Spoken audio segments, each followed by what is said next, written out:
So let's go to some clips of the debate. Here is Ben Carson. Now, I want to be clear here. If I was a Republican supporter of Ben Carson, nothing Ben Carson says in this clip would in any way dissuade me from supporting him, because as soon as I decide I support Ben Carson, I have already made it clear to the universe and to myself that I don't care about whether or not he has any policy acumen or any idea of what he's talking about. No, what I care about is just that he's a God-fearing man. And so here is Ben Carson laying down the absolute gibberish that comes after this question about the banks. On that point, despite measures taken, as the governor says, since the crisis to make the financial system safer, the major banks in the US, many of them are actually bigger than ever. Assets held by JP Morgan Chase, for example, the very largest bank, have increased by nearly 40% to over $2.6 trillion. Do you think JP Morgan and the other big banks should be broken up? Well, I think we should have policies that don't allow them to just enlarge themselves at the expense of smaller entities.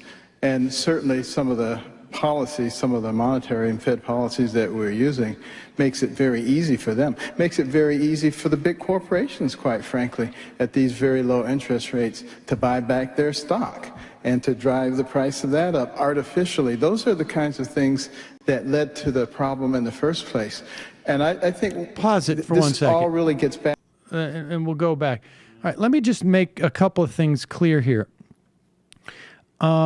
All he said is that we should have policies that wouldn't make allow the banks to get so big. Now, what that would be an incredible, and I would say warranted and needed, government intervention into the so-called free market, right? It would say, we're going to regulate how big you can become.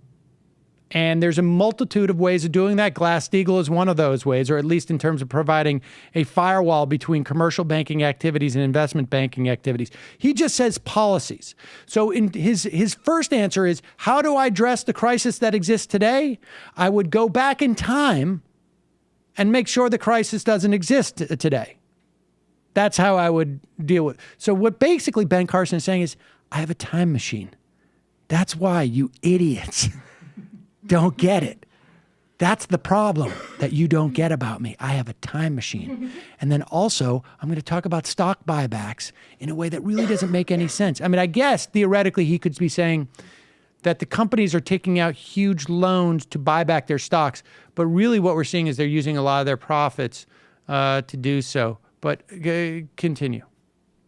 And to drive the price of that up artificially. Those are the kinds of things that led to the problem in the first place.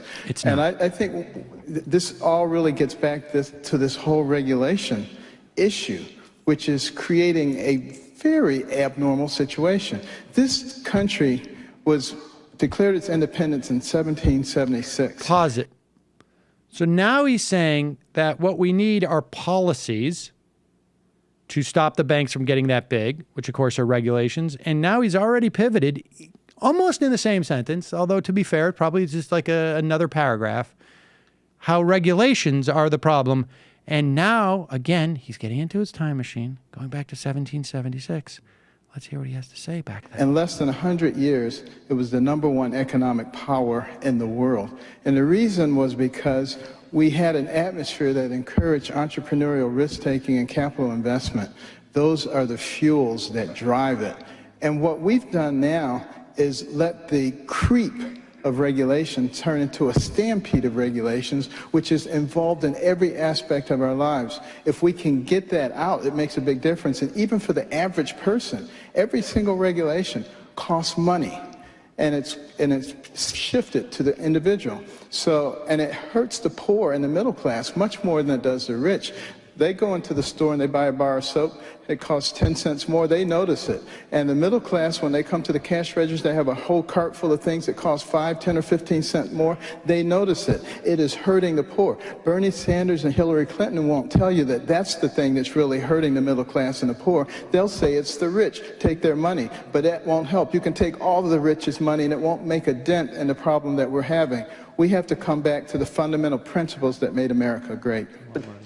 Just to be clear. And they applaud! And they applaud! And now the guy's saying, you wouldn't favor breaking up the big banks? You think they're big enough, they're okay as they are? As big I would have policies that wouldn't allow that to occur. I don't want to go in and tear anybody down. I mean, that doesn't help us. But what does help us is to stop tinkering around the edges and fix the actual problems that exist that are creating the problem in the future. Can I just add what he's saying? 'Cause he's right on. yes, and of course, Marco Rubio is trying to get on the Ben Carson bandwagon at that point. So let's just be clear, just to review.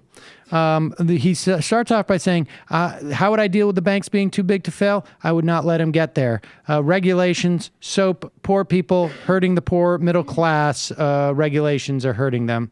And then the moderator, and it was one of the few times we heard a follow-up question, must have been so stunned at what he had just heard that he had asked a question about the banks too big to fail, and it got down to regulations raising the price of soap for the poor people, that he said, wait, just to be clear, you would not break up the big banks. And then Carson reiterated, I have a time machine. So grow up. And then Rubio, of course, says, I agree totally with what Ben Carson said. More money, more problems. There you I'd go. also like to add that as well. I did not, it's great as having a time machine. You can go back in time to correct your stories. So I actually stabbed a guy yesterday in history. And then they say to me, did you do that? And I just go, liberal media. And then you're writing up your posts about it. Then I get in the machine, fly back, stab the guy. It's arduous because I had to make sure to wear them to wear the right belt buckle so it fit all the specs. That's how it works. Grow up.